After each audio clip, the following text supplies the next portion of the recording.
اور اس کا خون اپنے گھروں کے اوپر لگانا، اور دیکھو آج کی رات مصریوں کے پہلوٹے بچے مر جائیں گے، لیکن جہاں کسی کے گھر کے اوپر خون کا نشان لگا ہوا ہوگا وہاں سے ملک الموت گزر جائے گا، کیونکہ خون اس بات کی نشانی ہے کہ کسی کی جان لے لی گئی۔ تو جب ایک کی جان لے لی گئی تو وہاں دوسرے کی جان کیوں لی جائے گی؟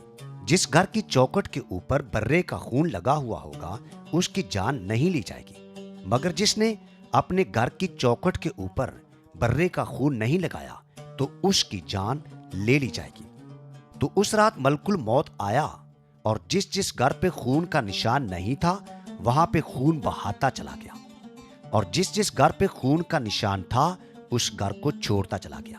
اور یہ پہلی فسح تھی جو ملک مصر میں منائی گئی، اور فسح عبرانی زبان کے لفظ پسخ سے نکلا ہے، جس کا ترجمہ انگریزی زبان میں پاس اوور بھی کیا گیا ہے، جس کا مطلب ہے گزر جانا، چھوڑ دینا یا نظر انداز کر دینا۔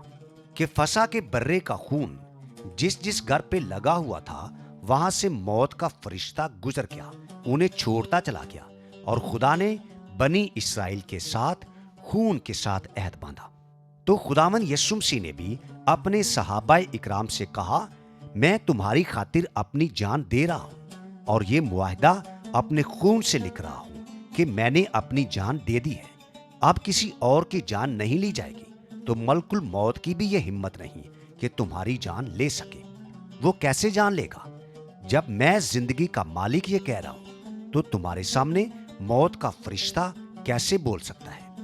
یہ وہ گفتگو تھی جو مسیح کی اپنے حواریوں کے ساتھ فسح کے موقع پر تنہائی میں ہوئی، اور صدیوں پہلے کے واقعہ کو دہرایا جا رہا تھا، اور مسیح اسے پایہ تکمیل کو پہنچانے جا رہے تھے۔ جب یہ گفتگو ہو چکی تو ان 12 میں سے ایک نے نمک حرامی کی، اور بعد میں اس نے اپنی سزا اپنے آپ کو خود ہی دے دی۔ خدا نے اسے سزا نہیں دی، اس نے خودکشی کر لی، اور یہی سے ہم دیکھتے ہیں کہ جتنے بھی لوگ خودکشی کرتے ہیں وہ سب اسی طرح کے ہوتے ہیں، کیونکہ انہیں معاہدہ پورا ہوتا ہوا دکھائی نہیں دیتا، اس لیے وہ خودکشی کرنے پر مجبور ہو جاتے ہیں۔ تو اگر باقی 11 شاگرد اس بات کو چھپا جاتے تو آج یہ بات ہم تک کیسے پہنچتی؟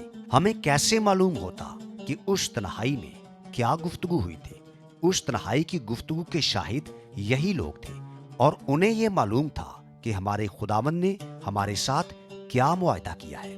ہمارے خداوند نے اپنی جان دینے سے پہلے یہ کہا کہ میں تو پروانہ موت پہ دستخط کر رہا ہوں، میں تو ڈیتھ وارنٹ پہ خود ہی لکھ رہا ہوں کہ میں اپنی جان دینے کے لیے تیار ہوں۔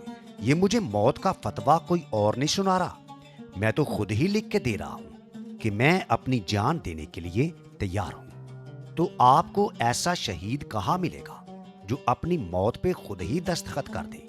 سب دوسروں کو شہید کرتے ہیں، سب دوسروں کو موت کے گھاٹ اتارتے ہیں، لیکن دنیا میں کون ایسا ہوا ہے جس نے یہ کہا ہو کہ میں اپنی جان دینے کے لیے تیار ہوں؟ ہم جان دیتے نہیں ہیں بلکہ ہماری جان لی جاتی ہے۔ ہماری زندگی کا لمحہ وہ آخری لمحہ ہوتا ہے جب زبردستی ہماری روح کھینچی جاتی ہے۔ ہم کبھی بھی اپنی روح خدا کے حوالے نہیں کرتے، کیونکہ ہمیں کبھی مرنا گوارا ہی نہیں ہوتا۔ ہم کبھی مرنا چاہتے ہی نہیں ہیں، ہم جینا چاہتے ہیں۔ تو جان وہی دے گا جو جان دینے کے لیے دنیا میں آیا ہو۔ جو جینے کے لیے آئے ہوں وہ کیسے جان دیں گے؟ ان کی تو جان لے لی جائے گی۔ اس لیے ہمارے خداوند یسوع مسیح نے جب اپنے صحابہ اکرام سے کہا کہ میں تمہاری خاطر اپنی جان دیتا ہوں تاکہ تمہاری جان بچ جائے، تو اس وقت ان کی سمجھ میں وہ بات آ گئی ہوگی کہ ہاں، آج یہ صدیوں پرانی کہانی کو دہرایا جا رہا ہے کہ اگر کسی برے نے اپنی جان نہیں دی ہوتی تو فرزند ابراہیم قتل ہو گئے ہوتے۔ حضرت ابراہیم کے بیٹے کی جان بچی ہی اس لیے کہ کسی اور کی جان لے لی گئی۔ تو حضرت ابراہیم کی اولاد کے ساتھ کیا جانے والا معاہدہ جو صدیوں پہلے ہوا تھا، جس پہ آج تک کسی نے اپنے خون سے دستخط نہیں کیے تھے، تو وہ دستخط ہمارے خداوند یسوع مسیح نے اپنے خون سے کر دیے۔ اور مسیح کے ایک شاگرد کی گواہی بھی موجود ہے کہ مسیح کا خون ایسا خون ہے جو بیش قیمت ہے، جس کا کوئی نعم البدل نہیں ہے۔ خون جیسے ہمیں خون دکھائی دیتے ہیں، ہمیں سب کے خون کا رنگ سرخ دکھائی دیتا ہے، لیکن یہ تو ایک ڈاکٹر ہی بتا سکتا ہے کہ اس کا گروپ کیا ہے۔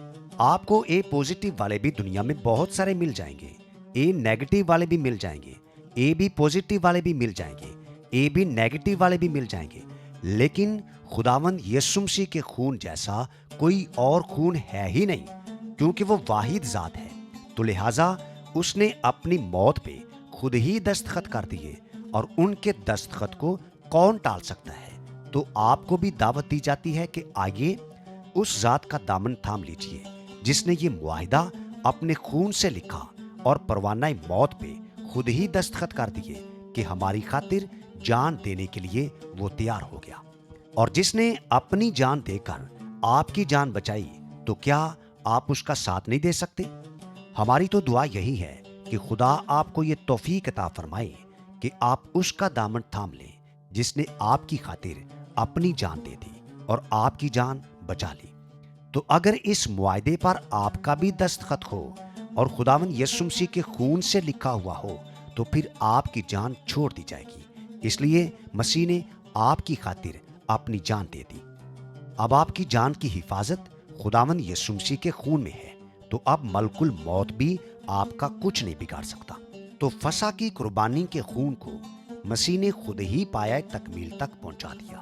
اگر آج آپ مسیح کے خون کو اپنے دل کے دروازے پر لگا لیتے ہیں تو آپ بھی موت سے بچ سکتے ہیں۔ اگر آپ کو یہ سعادت نصیب ہوگی ہو تو پھر سمجھ لیجئے کہ آپ نے اس دنیا کی اور اس دنیا کی ساری سعادتیں حاصل کر لی۔